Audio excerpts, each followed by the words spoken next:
Bonjour fanatique chasse Bokito, c'est Chacha. Merci beaucoup pour patience nous.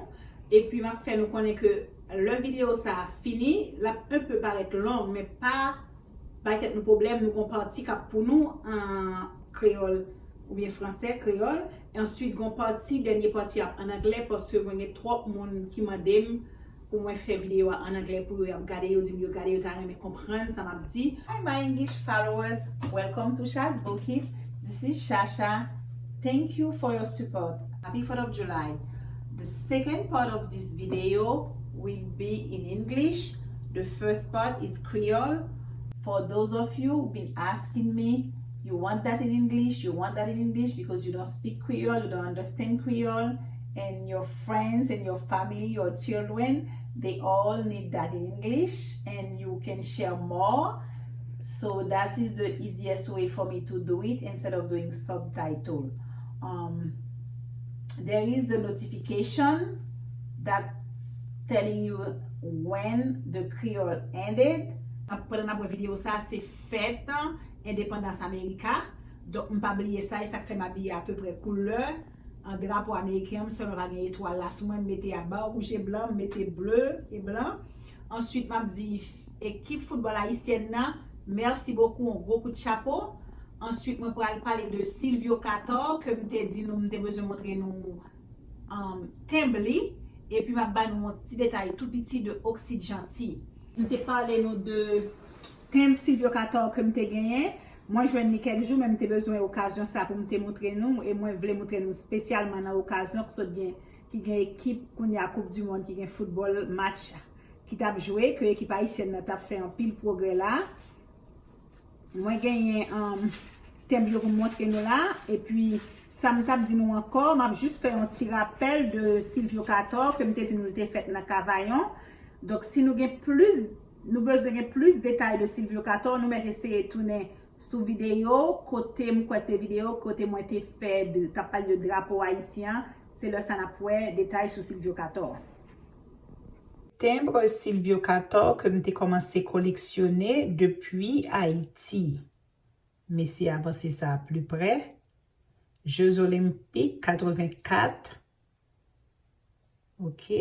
Moi, je vais parler de Kiosque, Occide, Jeanty. Moi, je ne connais pas quelle relation qui vient entre Kiosque, Occide, Jeanty avec compositeur que y aurait les Occide, Jeanty. Histoire ça, c'est somme notre témoignage.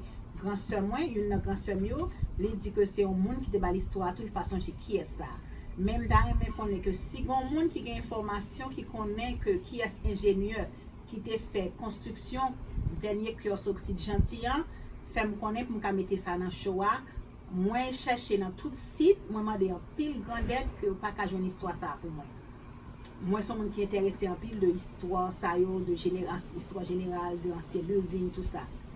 Seulement dit comme ça que Kiosque Occide Jeanty en Haïti, leur t'a fait li, en 2 fois ou bien 3 fois le tombé. Yo vinn remettre projet avec un ingénieur. Ingénieur a dit lui-même, li ka fait kiosque là, la campé, il pas tomber, tête kiosque ça pas tomber.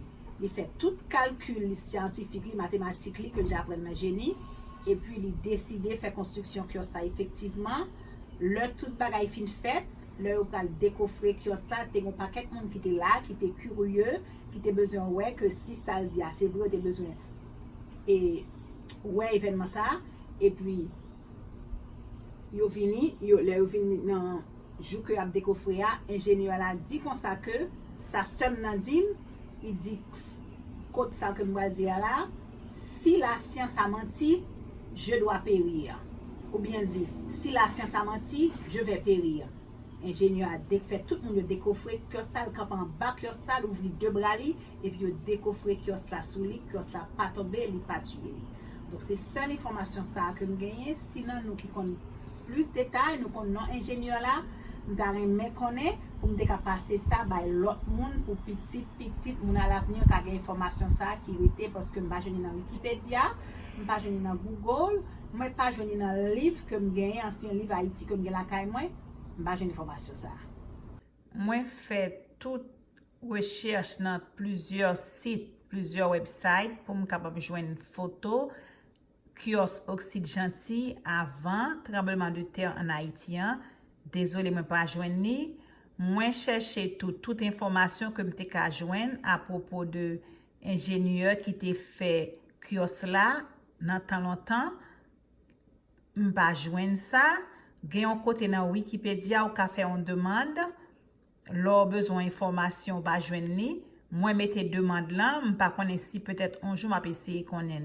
Mais m'dare gen une photo longtemps côté que kon gen un spectacle qui fait tout le monde dit un spectacle peut-être dans 1990 95 yo. Si Jeanty était fait dans Port-au-Prince en année 1860. Il était fait études li dans lycée Alexandre Pétion de Port-au-Prince. Papa li Auxilius Jeanty qui était fait de année de 1830 à 1882. Il était à la fois directeur de l'école centrale de musique de Port-au-Prince et puis il était professeur de mathématiques dans le lycée Alexandre Pétion. Ensuite, il était à la fois directeur du corps militaire de la musique attaché au Palais national. Après avoir suivi les cours musicaux de l'école centrale de musique de son père, il joint une bourse d'études pour aller étudier à Paris avec Jean-Baptiste Arban et Antoine-François Marmontel. Après ses études à Paris, il retourne au pays en 1885 sous le gouvernement de Lysius Salomon. Président recommandé au corps militaire de musique du Palais national. Il compose essentiellement pour le Palais national. En 1915, lors de l'occupation d'Haïti par les forces américaines, il quitte l'armée avec le grade de général. Il est un professeur de musique au lycée Alexandre Pétion de Port-au-Prince. En 1922, il a été appelé par le président Louis Borneau. Il était devenu chef d'orchestre de garde nationale jusqu'à sa mort en 1936. Photo ça, moi je viens sur un site que c'est un timbre de Occide Jeanty. C'est seule information ça m'a joindre pour nous. Ensuite, m'a fait nous connaître que Occide Jeanty t'es qu'on a fait de 20 petites yodi. Mais il pas dire que s'il fait avec s'il a plusieurs mariages ou bien s'il est marié en seule fois. Parmi Timoun Sayo, il y a une qui était très fameuse parce que était censée c'était la première femme qui était ministre en Haïti, c'était Lydia Occide Jeanty. Ensuite, il y a Pauline, Ketia, Dieudonne, qui c'est même nom avec maman, c'est Dieudonne tout, Zita et puis Carl-Henri Jeanty. This is for you, my English followers. Thank you for encouraging me. Thank you for your support. As of now, that's what I'm going to do for you in English until maybe I find other ways that better for me, because the subtitle, it's a lot of headache for me to do it from my phone or to my tablet. Maybe in the future you will have subtitle. Growing up in Haiti, I only knew one stadium, Stade Sylvio Cator. My only recollection visiting or being in that stadium during my high school year, I was picked to be a cheerleader for a national volleyball game. I didn't want to go, but they chose me. I was chosen. I had to go. I couldn't say no. Sylvio Cator was born in Cavaillon, Haiti. He was a footballer who played for the Tivoli Athletic Club and the Racing Club Haitian. He participated in the 1924 Summer Olympic in Paris. In the high jump, he finished 15. The long jump, he finished 12. 1928 Summer Olympic in Amsterdam, he won a silver medal in the long jump.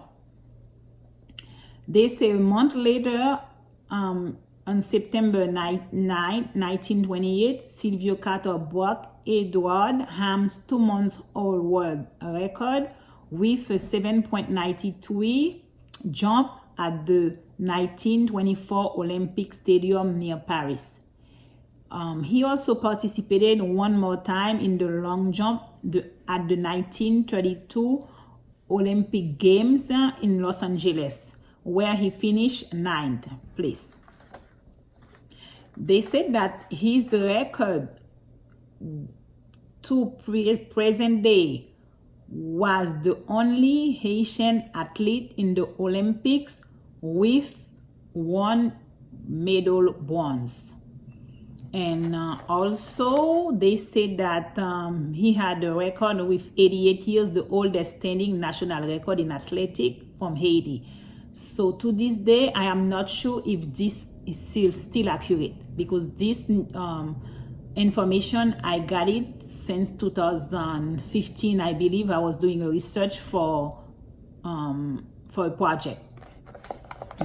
He was elected mayor of Port-au-Prince, and that's when they built the stadium.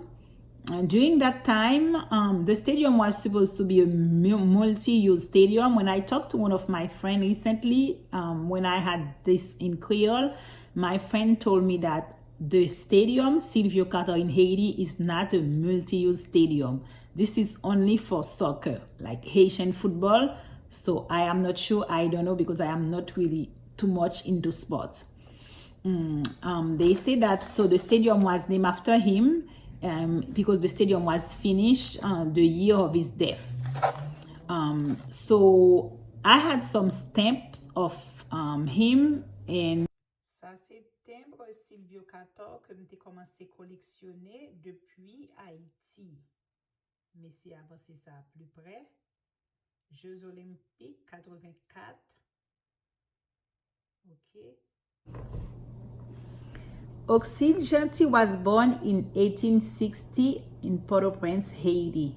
He went to high school Alexandre Pétion in Port-au-Prince.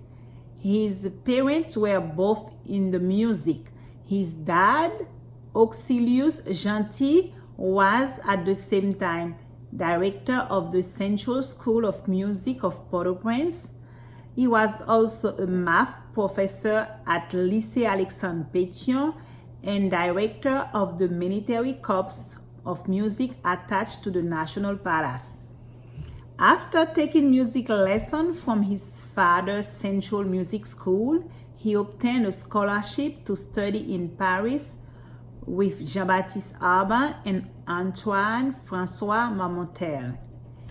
In 1885, back in Haiti, the Haitian president Lysius Solomon appointed him on recommendation to the Military Corps of Music of the National Palace. He composes mainly for the National Palace. In 1915, during the occupation of Haiti by the American forces, he left the army with the rank of general. He became a music teacher at Alexandre Pétion High School in Port-au-Prince.